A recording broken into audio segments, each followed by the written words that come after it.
Welcome to the Property Trio, the podcast for the sophisticated property buyer. I'm Kate, and today I'm joined by Dave.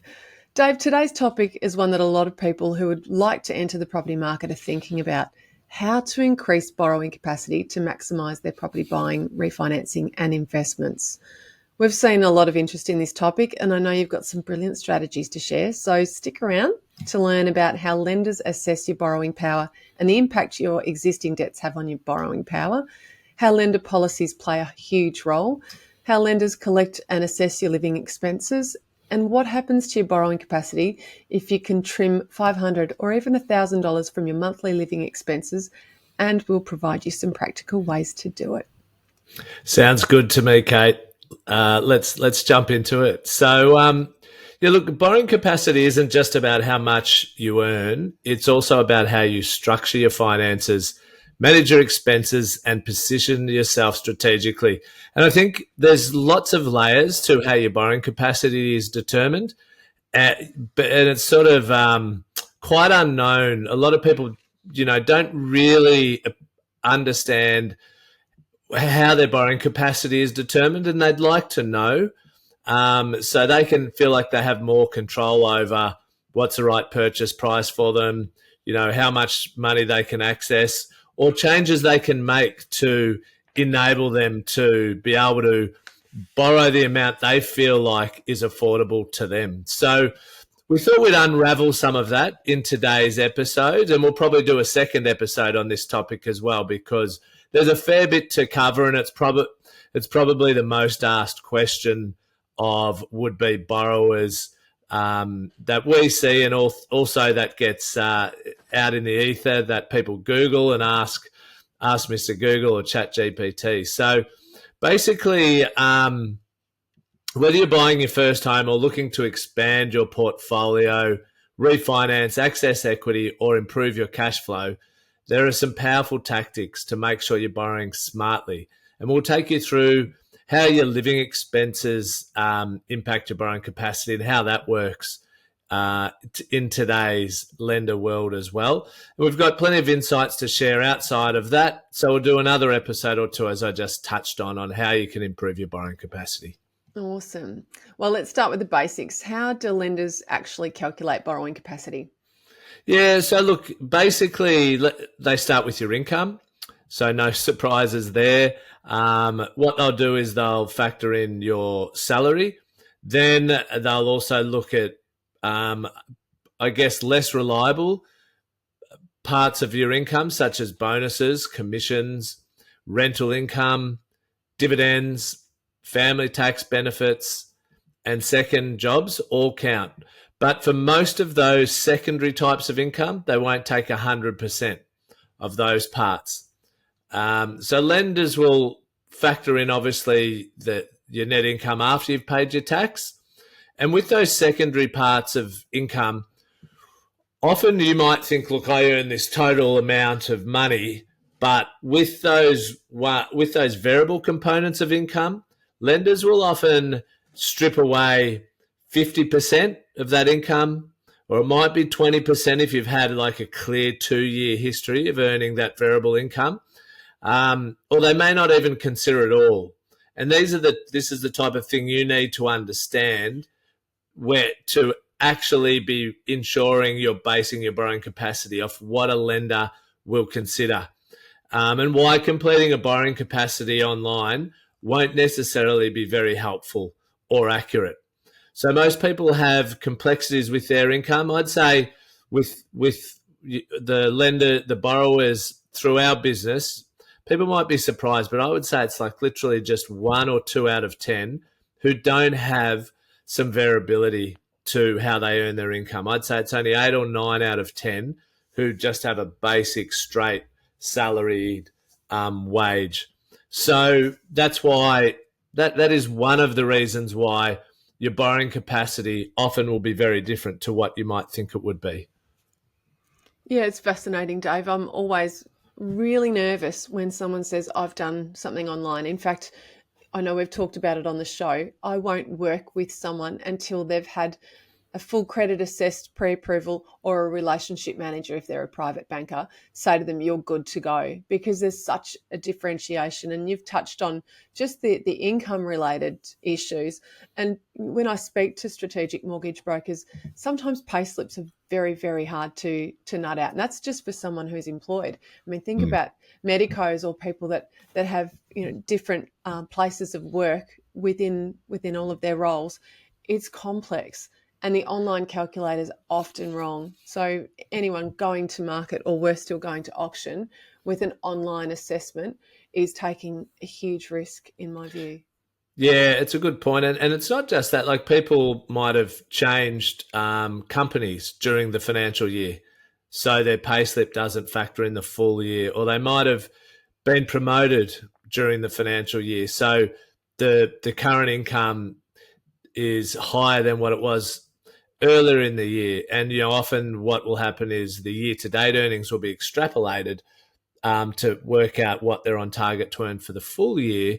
But if their income's been changing throughout the year, then that won't necessarily play out to be their current earnings. Also, people can be on higher duties currently, but not permanently in that role. And so that the higher duties may not be fully factored in versus what their previous role was. They might be seconded. They might, there's so you just, people, there's so this type of detail. That's what has to be clearly understood. And that's why I say it's literally, even if you don't earn commissions or you don't earn bonuses and you don't work overtime, and you don't have car allowances, there's still often other elements which is why, it's probably 1 out of 10 pay slips are straightforward, basic. Yeah. That's amazing. So we've covered income. What else do lenders factor in? Yeah, so lenders, they're going to factor in all your debts, obviously. So now that may be your existing home loans. If you have any personal loans, you might forget about that car loan or lease that you have within, your salary package, but that will be assessed as a separate income. A separate debt. Yep. You might have charge cards. You might have some child and spousal maintenance. There's also HECS or help debts that impact serviceability. And then even though you pay off your credit card every month, it's still a debt, a liability that you have that you can draw up at any given time. So they will factor in the limit of your credit card, and that also will have a bearing on your borrowing capacity. So, there's a bunch of other factors. So the lenders will pay attention to the interest rates and remaining loan term of your existing debt. And so that often the remaining loan term will mean that the repayments they factor in on your existing debts might be higher than you thought they would be. And even if you only have a year to run on a personal loan or a car loan, they're still going to have to factor in that full repayment. So, paying out some of these things or consolidating them prior to borrowing can be very helpful as well. Also, I'll just touch on the assessment rate. So one of the things people often get surprised by is how little they can borrow, because a lender they're dictated to by APRA, factor in their repayments at 3% higher than the actual rate on every single loan. So it used to be 2%, but it's been bumped up to 3% by APRA sort of early in the COVID days when they were concerned about rates rising. So look, all these factors go into, it's not actually necessarily the repayment you're paying today. It's actually factoring if your rates were 3% higher on your existing debts and the debt you're applying for. Then we've got lender policy, which is the big one for me. It changes from lender to lender for different types of incomes, professionals, and the like. There's a lot of variability here. And I think this is the key thing that people who aren't familiar with the value of an independent broker can get wrong. Because if you walk into a bank, they might have great products, but they won't necessarily have varying lender policies because it's the same lender. So can you chat us through that, Dave? Yeah, look, it's a critical element, the lender policy. Obviously, varies between every single lender. Some lenders are more generous in certain areas, others are more stringent, and most have niche areas that they specialize in, type of borrower that they're looking to attract. And the And key is, sometimes the type of property as well. yeah, really good point. So borrower, income types, property types. There's so many different factors. So Yeah. the key is knowing, where the levers are to pull. Each lender's borrowing policies, might be 50 pages of documentation, Mm. and so it's a little like understanding the law relative to each lender when it comes to borrowing. And as you can imagine, when like us and like many mortgage brokers, there's 40 plus lenders to be across. It's a lot to take in. It's And so huge. this is why policy expertise really is a major differentiation for the quality of the strategic mortgage broker you work with compared to, I guess, your average broker. So reading and interpreting the policy and finding ways to make it work for you and your clients is definitely a core skill that a strategic mortgage broker must possess and differentiates. Yeah. They need to stay across changes, updates to lender policy, which are happening all the time. And as you can imagine, this requires a high level of due diligence from the strategic mortgage broker. And, hopefully for our listeners that, you've really got a question. Why would you want to invest all this time yourself? Or why would you want to lump all your eggs with just one lender who just sells the same products, just has one policy and, the set one set of interest rates? Mm. I think this particular part of a strategic mortgage broker offering is huge. I mean, we've always talked about the strategy behind the scenes and having a firm plan, understanding tax deductibility, and all of those really important things. But the very core of going to someone with independence is exactly what this is about. And just to shed a bit of light on this for our listeners, I'm turning back the clock, 16, 17, 18 years ago when I was a mortgage broker. So things have changed, but there are things that stay the same too. And I remember at the time I had a panel of 38 lenders. So I needed to be familiar with every single offering, the types of clients that they are open to, the types of properties they don't like, what are they sensitive to. And it was an ever-changing landscape, because on a Monday morning you'd get a press release from, let's say one of the second tier lenders, and they're now saying, oh, we'll accept a residential loan product for someone who wants to do a 3-unit site subdivision. Yay, because lots of other lenders might not do that. Or you'll get someone saying, we're happy to take self-employeds and only look at 12 months worth of financials as opposed to 24 months. There were just all of these Yeah. changes that you'd get on a Monday. And then sometimes you'd get a press release and the phones would start ringing. And, at 2:30 on a Thursday, someone's decided that they're willing to take contract price without evaluation at an LVR of less than X. These are the types of things that are thrown at brokers every day and sometimes every hour. So they're constantly pivoting. And what they really focus on is which of the problematic types of scenarios are some lenders now opening the door to. Because if you've got someone who's on a particular visa, or their earnings are overseas, or they've chosen a property like a stratum property where their lender's saying we'll only give you a 60% LVR. Well, there might be a lender that says, yeah, we'll take that kind of income and we'll offer an 80% LVR. So it's constantly workshopping and problem solving and finding opportunities for people that don't have these regular pay slips or don't pick these regular properties. And there's a lot in that, isn't there, Dave? There is, and it's always changing. And you may be listening to this and think, oh, look, I'm just going to qualify with every lender and I'm right as rain.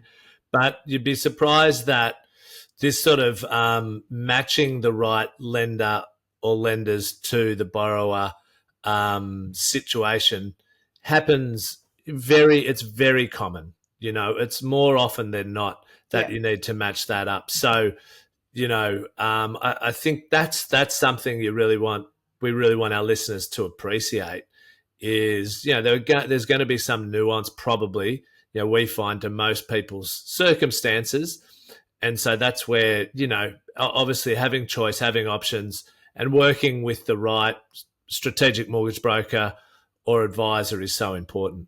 Absolutely. And we've talked about some of the problematic properties or the trickier applicant types, but there's also some real positives that come out of talking to a mortgage broker who's got a panel of 40 or so lenders. Sometimes you'll have a lender say, we're willing to do a no LMI 85% loan to value ratio, which is a great deal for a lot of people. You can save some significant money when you can catch these specials. And unless you've got someone that's across all of the lenders and all of their specials, you might miss that. So Yeah. just I'm such a fan of strategic mortgage brokers. Everyone knows that. Moving on to living expenses, because this is another layer of complexity. It's a key piece of the affordability puzzle as well. Once upon a time, lenders only used the HEM, household expenditure measurement, to estimate living expenses for every borrower. No borrowers needed to outline their living expenses at all, but that was how it was around 10 years ago, when disclosing personal living expenses then started to creep into lending requirements. Then the Banking Royal Commission ramped it up to another level. So nowadays you need to list everything, including the kitchen sink, literally, when outlining your living expenses. So Dave, talk us through how did it change and why? Yeah, so look, some of our listeners, and I certainly am old enough to remember when you didn't even need to disclose living expenses, and it would just be based off the household expenditure measurement, which was, determined basically upon your circumstances, in potentially your postcode, whether you have any kids or not, and it was just a set number, and that was it, and that was nice and simple. But so look, that was sort of prior to 2015, when you didn't need to declare anything. Then they started asking people to just declare a single monthly or annual living expense figure. So that felt like a bit of a change. People weren't used to having to come up with actually declaring their own living expenses figure. But now in hindsight, that seems really simple. But I remember brokers sort of not really wanting to ask that figure, or lenders, because they felt like it was an impost on the borrower. But we'd love to just go back to that now. Yeah. So then in 2015 to 2017, ASIC and APRA just started to ask for about 5 to 8 categories. They were things like housing, transport, food and groceries, insurance, education and entertainment. And then that was about it. So they had extended it out, and people had to think a bit more about what they spent on those items. But then post the Banking Royal Commission, the banks really, while that was going on, have seemed to have just keep getting into more and more detail around what they want people to provide. So there was a bit of a seismic shift in expectations around responsible lending. ASIC, during that sort of period, heavily criticised banks for over-reliance on the benchmarks like the household expenditure measurement, and people failing to properly verify, or them failing to properly verify the living expenses of the borrowers. Now, we must understand lenders have an obligation to assess whether you can realistically afford to repay the loan without undue hardship. And that, in theory, means understanding your cost of living, and not just what a formula thinks it should be. But the result of that was this much more detailed and granular requirement, which is now around like 15 categories of expenses that people need to complete.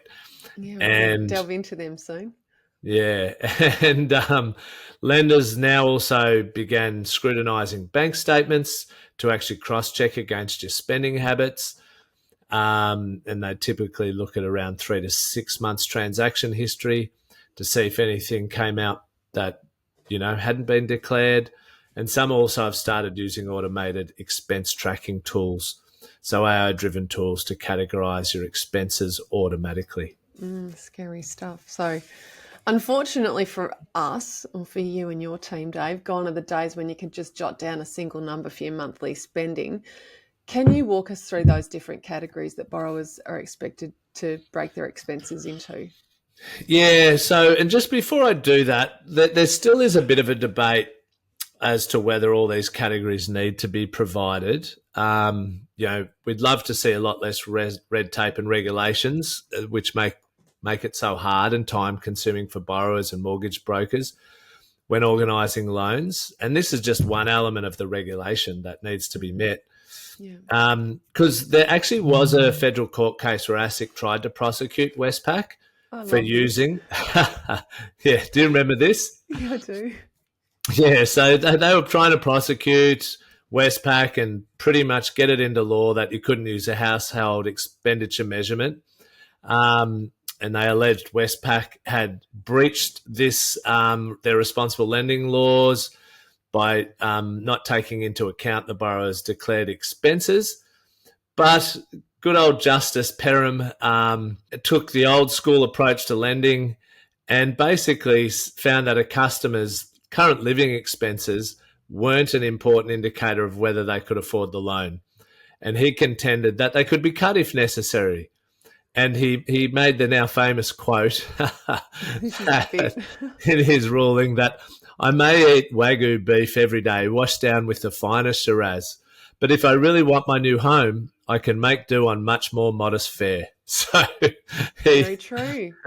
It is a forced saving for some people. It's obviously a sensitive issue because if you're having a great time and living it up and selecting the more expensive lifestyle options, even holidays, instead of going to Europe, you might get a caravan and go to the Central Coast, whatever. The point is that people can adjust their expenditure. Yeah, we know like the last thing people will do or give up is their home, isn't it? That's right. Or is a property. So they will pull back their spending. And, ASIC decided to appeal this and take it to the federal court. And once again, they lost. And one of the justices there said it is plain that a consumer may choose to and can be expected to forgo particular living expenses in order to meet their financial obligations under a credit contract. So, look, but irrespective of those rulings, the banks and lenders still pretty much ask you to fill in these 15 categories. And I'll just quickly touch on what they are because you'll need to know them. And it's not your broker who's asking for them, it's the bank. Yep. So just so you understand that. So basically... Don't shoot the messenger, huh? Yeah, don't shoot the messenger. And it's worth remembering that if your broker's asking you for something, they would prefer not to. It's what the lenders require in today's day and age. So there's the non-discretionary items. So that is number one, you've got groceries. 2, you've got clothing and personal care, so shopping, grooming, beauty services. 3, you've got your utilities like electricity, gas, water, internet and phone bills. 4, all your costs on transport, whether that's fuel, PT, public transport, maintenance of cars, registration. And 5 is your rent and other housing costs for non-homeowners. And then nowadays, they're up to around 10 categories of discretionary expenses. So all your insurances is 1. 2 is any childcare and education expenses and school fees, private school fees. 3, Medicare and healthcare, private health insurance, dental care, all those expenses. Feels 4, a bit sad, doesn't it? They're calling that discretionary. But I get it. Yeah. I mean, people can, it's a whole another issue, isn't it? Yeah. So then you've got entertainment and recreation. 5, you've got subscription and memberships, Netflix, Spotify, magazines. Do they still exist? Gyms. For 6 is any investment expenses on your property investments. 7, if someone's doing some higher educational vocational training. 8 is investment property costs. 9 is secondary costs on holiday house or a secondary residence. And then 10 is any extra discretionary spending after all of that. Yeah, luxury purchases, gifts, leisure activities. I think a lot of people forget about gifts. When you're in the thick of kids' parties and you've got like a party a week, it might be $40 or $50 present each week, but These things add up, and it's surprising what the banks will go through and ask you about if it's not declared. Yeah, yeah, and it's why it's also so valuable to go back and look at your and track your spending habits, Mm. because then you often find areas you can cut back in as well. Totally. Well, they really do dive deep nowadays. I imagine most people don't know their living expenses for each of those categories off the top of their head, and I reckon most people wouldn't track them each month. This then adds time and cost to the borrower, though, because as you've noted, they'll come back and ask you for it.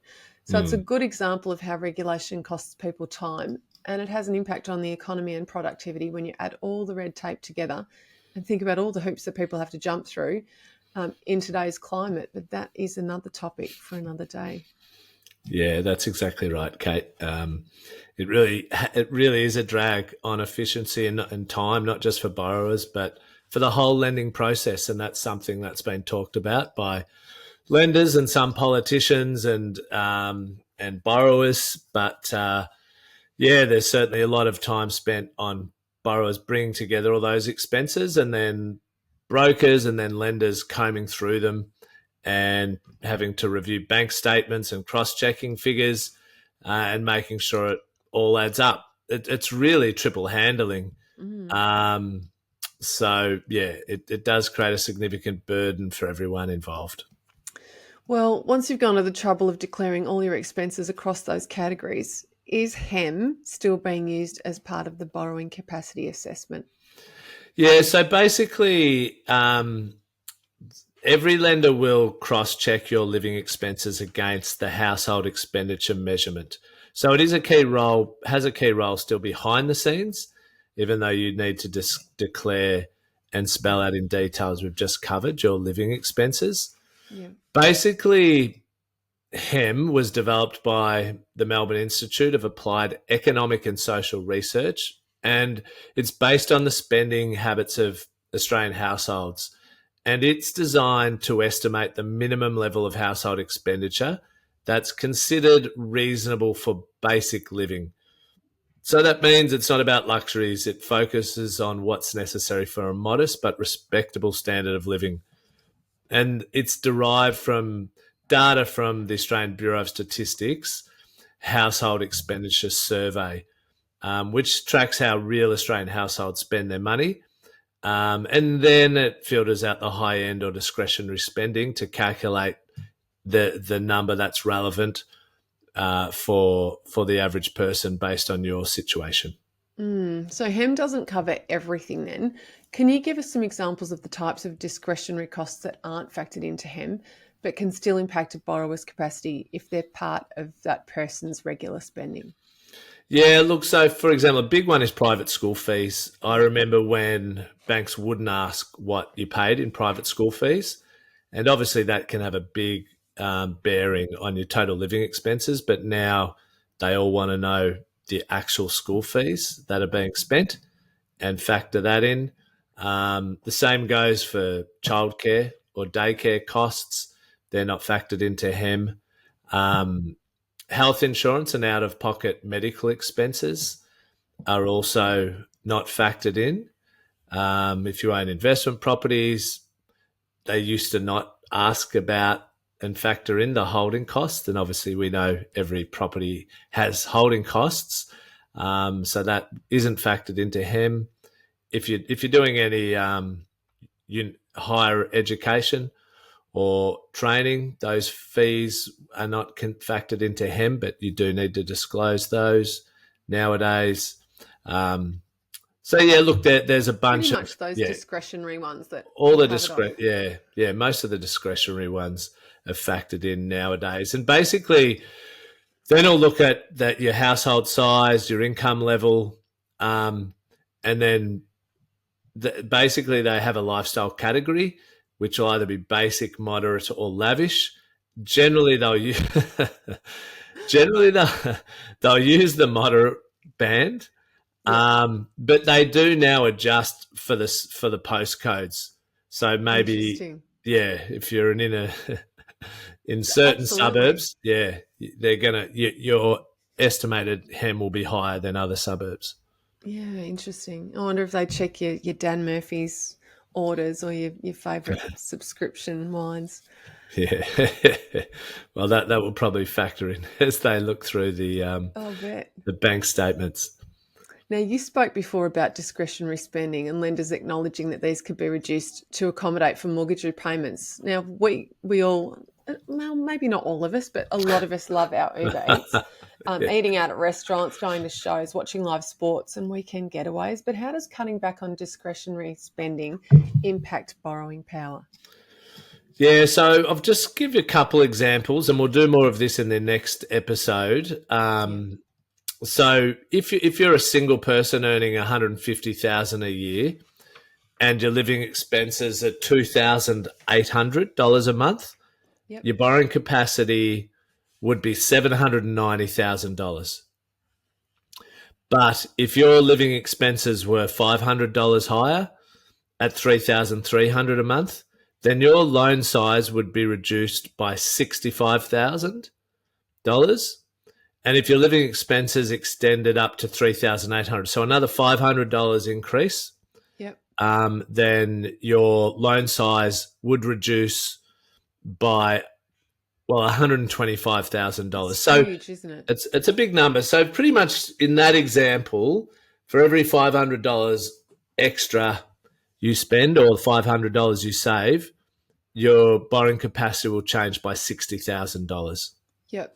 And that's just your borrowing capacity. So when we work this off an 80% LVR, so you're contributing a standard 20% deposit, the property value impact is even more amplified, isn't it, Dave? Yeah, 100%. So it basically the property value then would be different, would have a differential of 80,000 for every $500 extra you save or spend. So it's a big number. It's so trimming those living expenses, certainly can make a difference to what you're able to borrow and purchase for. And I love that you've got two sets of examples here. One's for a single, one's for a couple. And I'm going to pop these in the show notes because they're just a really good visual and it demonstrates the power of being able to save $500 while you're in that critical phase of getting yourself ready to purchase a property. Yeah. And so if we look at people on $300,000, interestingly, so a couple on, say, 300, interestingly, for the $500 difference, the change is basically the same. So it really doesn't change too much through those sort of income bands. It really, if you can trim your living expenses, there's a bit of a correlation of by $500, then your loan size will change by around $60,000. It's not always that precisely accurate, but that's with these numbers. Yeah, it's impressive. And it's, it's a $75,000 differential in your property value as a couple if you can save $500 a month. And it doesn't mean that these savings need to be ongoing for the rest of your life. It's while you're in this critical phase where you're keeping your accounts as clean as possible and as responsible as possible to demonstrate to the lender that you can borrow what you're asking for. Yeah. And look, in the next episode we do on this topic, because there's still a fair bit we haven't covered, we'll give you examples of what happens if you get a pay rise, your income jumps by, say, $10,000, or if your combined income jumped by maybe $30,000 or $40,000. We'll show you the changes if you borrow before adding another child to the family versus afterwards, and how much a dependent reduces your borrowing capacity. We'll also let you know how much this latest 0.25% rate rise changes your borrowing capacity, but also, given they're still factoring in three more rate reductions, after the last rate reduction, we're still factoring in three more rate reductions. So what that will do to your borrowing capacity as well, among some other things to consider when you're wanting to know how much you can borrow. Yeah, great tips. Have you got any tips for our listeners on how to approach reducing their living expenses? Yeah, look, just before we wrap up, basically trimming unnecessary expenses, as we've touched on, can boost your property purchasing potential. But you don't want to overextend yourself or strip your budget to the point where day-to-day life becomes stressful. So, the key is finding that sustainable balance and identifying which expenses are genuinely negotiable without compromising your quality of life or financial well-being. Probably my tip would be, we've done an episode on money management, which I'd recommend our listeners take a listen to. It was episode number 30, the 7 steps to success. But probably the starting point is get a spreadsheet together and look over all your expenses over the last 12 months, put them in categories, and I'm sure you'll find areas that you can strip back on. Absolutely. If you're looking to either purchase a home, upgrade, or, buy another investment property. What were some of yours, Dave? When you were, back in the day wanting to get either your first property or your next upgrade?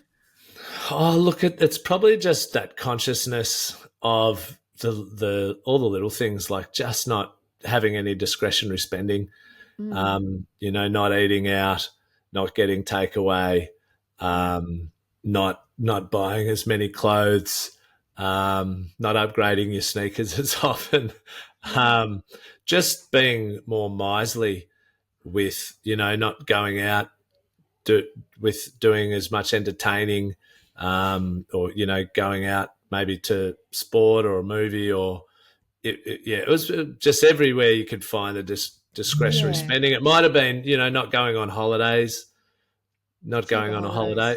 Yeah, cheaper holidays. Yeah. What about you? I remember going through my expenses. I love a good spreadsheet, and you can get into that trap when you're dining out. It's the way to catch up with friends, but you might go to a restaurant that's not super exy, but once you've ordered the wines or you've got wine by the glass or whatever, it all adds up.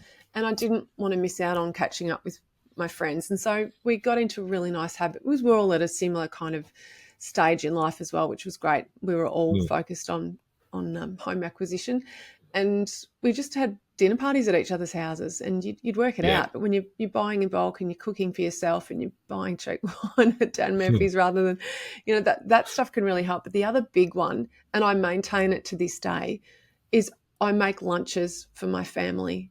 And I don't buy my lunch at work. I don't buy a smoothie. I don't do any of that at work. It's just in the fridge. It's what I've cooked up last night and there's leftovers, or it's the rolls or the wraps that I've made everyone. And it makes a difference. That's just my little itty-bitty tip. That is a good one. That is one that I did do historically. I can't say I do it anymore because we can actually order from an app and have the food brought to our desk. That's amazing. And I must admit I do that. Pray to it, right? Saves time. Oh, what a great discussion, though. And it's been a wealth of insight in what you've prepared. We've got plenty more practical tips, as you said, on how people can increase their borrowing capacity. So we'll have another episode on this topic. Yeah. But before we go, it's time for our gold nuggets. Now it's time for us to go mining for our gold nugget property tip of the day. So my gold nugget today, Kate, will be it's worth looking at the ways you can improve your borrowing capacity. If you are highly motivated to get the right home for yourself, or put your best foot forward and buy an investment property, I think understanding some of this detail is worthwhile, because there are so many different ways you can improve your borrowing capacity. And it might be making sure you purchase the property before you have your first child, or before, you change jobs, or, it might be that might be part of the consideration. So having a conversation with your strategic mortgage broker and go, okay, here's my goals. Here's what we'd like to do in an ideal world. Here's our situation. Is it achievable? Is there anything we can do to improve our circumstances to make it achievable? But fundamentally, obviously, one you can control is reducing your living expenses. My gold nugget's a little different, and it's for anyone who's not quite sure about strategic mortgage brokers, or, has always had a relationship just with one lender and you're wondering what we're talking about.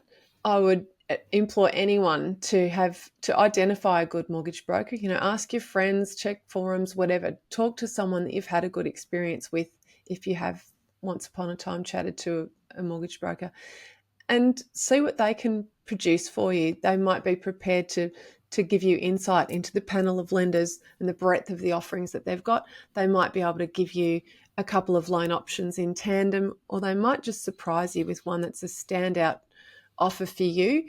And they'll probably also be able to give you a little bit of insight into how your scenario could be a little bit tricky, not necessarily problematic, but, as you were saying, Dave, a bit specific, because people don't understand that they're not all what we call vanilla. We might have a quirky employment scenario, or quirky whatever it is, visa situation or savings regime, or even just, your type of employment. So that's my gold nugget. Have a chat to a mortgage broker and see how much they can surprise you, because you might see that the differential between what you thought you could get with your bank and what they can demonstrate is enormous. Yeah, it's a really good tip, Kate. And you'll probably be surprised about some of the quirks in your own personal situation. You might think it's pretty straightforward, but most people have some nuances that causes some complexity. It's not as simple as just, here's my income, how much can I borrow? Absolutely. Well, what an awesome ep on that note. I'll let you regroup and look forward to the next one that we do on this topic. See you next week, everyone. See you later. Thanks, Kate.